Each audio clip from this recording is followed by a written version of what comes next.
Jurnalistul Tucker Carlson avertizează, într-un interviu acordat jurnalistelor Tara Reid și Olga Bataman, că Statele Unite se află într-un război periculos cu Federația Rusă. Carlson critică acțiunile serviciilor secrete americane și subliniază că forțarea unei alianțe între Moscova și Beijing amenință direct hegemonia occidentală, semnalând totodată declinul libertății de exprimare. Vă invităm să vă abonați la canalul nostru, să distribuiți acest material și să ne susțineți activitatea.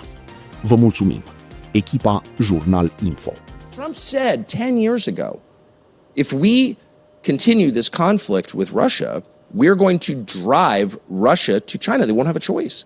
I don't think Russia wants to be allied with China, but if they were ever allied, Trump said, here you would have the world's largest country, biggest landmass with the most resources, in partnership with the world's largest population and the world's largest economy. And together, that is like they run the world at that point, and we don't. That's so don't do what that. Zbigniew Brzezinski was warning about, you remember? Yeah. Exactly about that. Of course, it's the most obvious thing ever. So if you're pushing for war with Russia, as an American, you're trying to destroy the United States. It's that simple. And it's not about who's Churchill and who's Chamberlain and all this nonsense that they, idiots like Biden are always talking about. Marco Rubio's talking about. Look, the truth is you can't make a case for war with Russia. We are at war with, the U.S. is at war with Russia.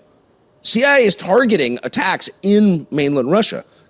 We are at war with Russia.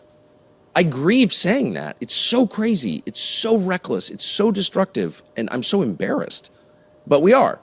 And we would have to say to all the people who fund Marco Rubio's campaigns for the last 30 years, I'm sorry, you're not in charge. And there's no appetite to do that. I've tried to do it. They don't like it when you do that. But tough. Who puts you in charge anyway? Like, what is this? Back with Russophobia, you made some good points about how the narrative is really trying to make Russia seem like the villain, the enemy, the bad. And as you know, you met me here the last time we met. We were talking in Moscow, and I came here seeking political asylum when the Biden administration weaponized against me. And I was safer and freer in Russia. And one of the things that people keep saying to me is, well, you don't have free speech. Well, I have to say, I have more free speech than some of my American colleagues or friends in England. George Galloway was just detained under the anti-terrorism in UK. An American who has no ties with UK was just detained, Dan Kovalik, a law professor, for his pro-Russia position. So where's free speech in all of this? So America claims to be a democracy, talks about free speech, but then they ban RT, which Roger Waters brought up on your show just recently, and how it's banned in Europe and in America. And so you can't hear the Russian perspective unless you're listening to independent media. So they're kind of weaponizing Russophobia against people to where they can't even talk about it. You can't even tell the truth about how beautiful it is here. I've now lived here a couple of years. It's very much thriving. Young people are able to get businesses. They're able to own flats. My daughter is out of college, and it's been a struggle for her and her husband. They both work full time, but they can't buy a house yet, and I don't know when they can in America, right?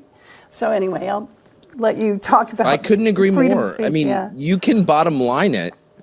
In the last 12 months in Russia and the UK, what government has arrested more of its own citizens for posting something on social media that the government didn't like? Well, in the UK, it's 3-1.